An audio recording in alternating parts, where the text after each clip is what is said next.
शेर की एक दुकान पे दंगल दंगल दंगल दंगल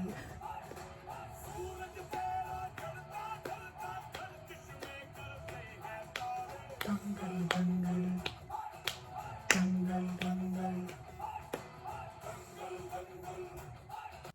हाय एवरीवन, कैसे हैं आप सब? कैसा चल रहा है आपका एप्लीकेशन प्रोसेस पीएचडी के लिए? आई होप मेरी वीडियोस आपको हेल्प करिए, आपको समझ आ रहा है कि आपको कैसे जाना चाहिए आगे अपने एप्लीकेशन प्रोसेस में। तो स्टार्ट करते हैं आज की वीडियो। एंड आज की वीडियो में हम स्टेप 7 के बारे में डिस्कस करेंगे, जिसमें हम ये देखेंगे कि ईमेल्स को कैसे लिखते हैं। तो मैं पहले आपको ज़रा रिव्यू कर देती हूँ, अगर कोई पहली बार ये वीडियो देख रहा है। सो पहले तो यही कि आप पहले 6 स्टेप देख कर आना, तब आपको ज़्यादा क्लियर होगा। बट इट्स फाइन अगर आपको सिर्फ ईमेल वाला स्ट्रक्चर जानना है। तो मैं पहले रिव्यू कर देती हूँ। तो स्टेप 1 में हमने ये सीखा था कि क्या हम पीएचडी करना चाहते हैं। स्टेप 2 में हमने ये जाना था कि क्या हम पीएचडी कर सकते हैं, तो हमें इंटर्नशिप्स और रिसर्च प्रोजेक्ट करके देखना होता है। स्टेप 3 में कि हमें कौन सी कंट्री में जाना है, 3 साल की पीएचडी करनी है या 5 साल की पीएचडी करनी है। स्टेप 4 में हमने ये जाना था कि आइल्स से या टॉफल दे, या इवन दे भी, क्या ये इम्पॉर्टेंट भी है देने। फिर स्टेप 5 में हमने जाना था कि हम रिसर्च ग्रुप्स को कैसे ढूंढें, कि अब हमें अपना रिसर्च इंटरेस्ट तो पता है, बट कैसे ढूंढें, हमें कहाँ दिखेंगे रिसर्च ग्रुप्स। एंड स्टेप 6 में हमने ये जाना कि अब हमें इतनी सारी इन्फॉर्मेशन पता है, 5 स्टेप से हमें इतना सब कुछ पता लगा, उन सबको एक जगह रखे कैसे, लिखे कैसे, ठीक है, मतलब ताकि कन्फ्यूजन ना हो बाद में। तो अब आ गए हम स्टेप 7 पे, जो कि बहुत इंपॉर्टेंट है, because it is about emails. आप ईमेल्स कैसे लिखोगे, राइट? तो मैंने अपने कुछ नोट्स बनाए हुए हैं, मैं उसमें से देख के बताऊंगी कि कैसे जाना चाहिए तुम्हें एक एक स्टेप, मतलब ईमेल के अंदर भी एक एक स्टेप पे। तो सबसे पहले सब्जेक्ट लाइन के बारे में हम सोचेंगे, क्योंकि अगर तुम्हारा सब्जेक्ट लाइन कैची होगा या कुछ उसमें दिखेगा कि ओके ये इम्पॉर्टेंट है, तभी कोई आपकी ईमेल खोलेगा। तो सब्जेक्ट लाइन के लिए think of it as your PhD applications first impression. ठीक है, तो जैसे मेरी सब्जेक्ट लाइन ये होती थी, applying for PhD position from IIT Delhi India. आप ऐसे भी डाल सकते हो, इंक्वायरी फॉर पीएचडी पोजीशन, या आपको जो भी रेलिवेंट सब्जेक्ट लाइन लगे। इट्स जस्ट कि उसमें ऑब्वियसली पीएचडी पोजीशन या एप्लीकेशन फॉर दिस ऐसे तो कुछ होना चाहिए, मतलब कीवर्ड्स का ध्यान रखना, ठीक है। सेकेंड चीज़ फिर आती है formal greeting. You know what, अगर आपकी ईमेल प्रोफेसर को अच्छी लगेगी ना और सही लगेगी कि ओके कंसाइज लिखा है बच्चे ने, कुछ वैल्यू है इसमें, तभी वो आपके डॉक्यूमेंट्स खुलेगा, जैसे कि सीवी, कवर लेटर या एसओपी, तभी वो खुलेंगे, बिकॉज वो बहुत बिजी होते हैं। तो आपकी ईमेल अच्छी होनी चाहिए। तो फॉर्मल ग्रीटिंग में डियर प्रोफेसर, उसके बाद आप नेम लिख सकते हो। और आजकल बच्चे बहुत गलती करते हैं, तो मतलब सर मैम लिखते हैं, फिर किसी का जेंडर वो नहीं होता है, एंड उससे काफ़ी प्रॉब्लम होती है। आई नो माई फ्रेंड जिसका कैंसिल ही हो गया था, मतलब उसको इंटरव्यू कॉल ही आ गई थी, बट उसने बाद में थैंक यू मैम या थैंक यू सर लिख दिया था, और उनका जेंडर कुछ और था, ऑपोजिट था। तो यू शुड डू इट। उसके बाद आता है हम बॉडी पे। तो जो बॉडी है ना, वो क्रिस्प, क्लियर एंड कंपेलिंग होनी चाहिए। तो इट शुड लाइक, सबसे पहले आप अपने आप को इंट्रोड्यूस करो कि आप कौन हो। लाइक मैं बोलूँ अपने बारे में कि I am Shalu Verma, I have done my masters. उस टाइम मैंने लिखा था I have done my bachelors from Miranda house Delhi university and currently pursuing my masters from IIT Delhi India, because उस टाइम पे मैं मास्टर्स कर रही थी ऐसे। और मेरे साइड में ये भी लिखा था कि मिरांडा NIRF रैंकिंग 1, एंड उसके बाद आईआईटी दिल्ली भी रैंक 4 या रैंक 1 पे था। तो उस टाइम पे तो उससे बहुत फ़र्क पड़ता है। ये बात मुझे यहाँ आके पता लगी जब मेरे प्रोफेसर मेरा इंट्रोडक्शन दे रहे थे किसी को। सो उन्होंने ऐसे लिखा था उसमें कि she is from one of the top colleges. तो ये सब मैटर करता है, अगर आपका कॉलेज अच्छा है, मतलब उसकी रैंक है, तो उसको लिख दो वहाँ पे, सही इंप्रेशन पड़ेगा उस चीज़ से, ठीक है। देन आप सेकेंड पैराग्राफ में थोड़ा सा अपने बारे में लिखो कि आपने कौन सा रिसर्च प्रोजेक्ट करा, आपका कौन सी चीज़, किस चीज़ में रिसर्च इंटरेस्ट है, ठीक है।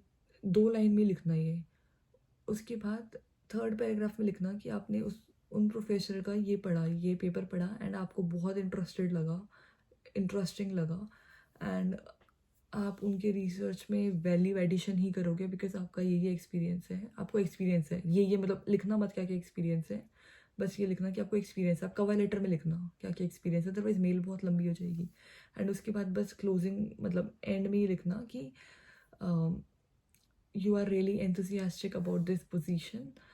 Please let me know if there is any vacancy and I have attached my CV, cover letter and transcript.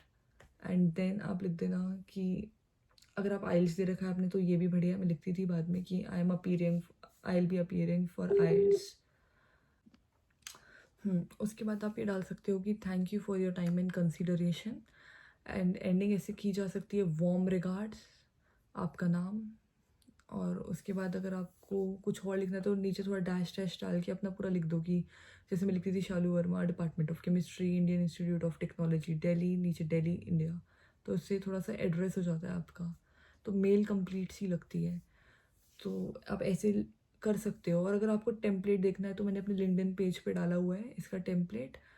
And और कहाँ डाला है, हाँ, यूट्यूब की जो मेरी फर्स्ट वीडियो इंट्रोडक्शन है, सेकंड वीडियो है, उसके अंदर PhD अब्रॉड एप्लीकेशन प्रोसेस का बताया हुआ है।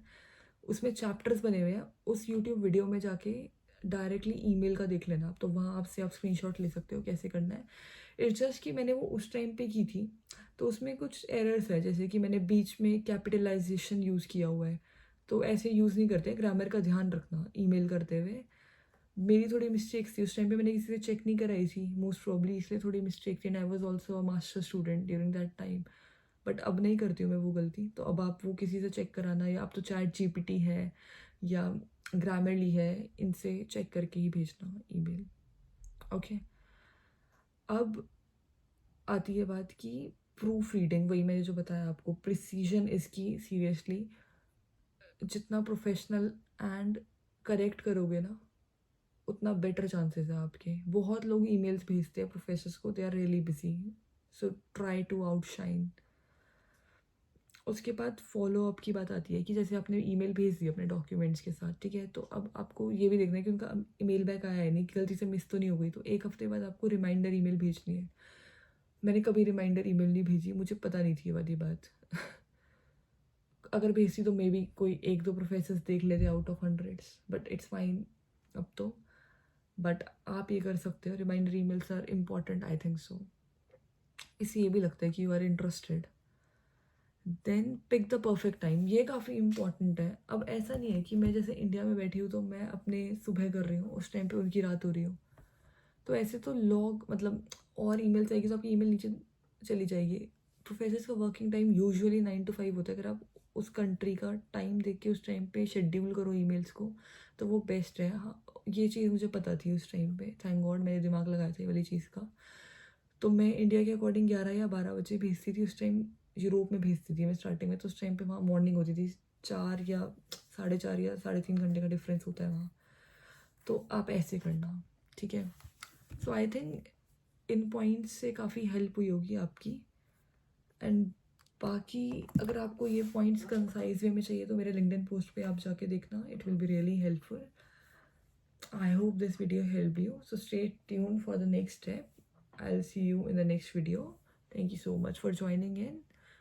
If you liked it, do like, comment and share with your friends and subscribe to my channel if it was helpful for you. Thank you so much. Have a really good day.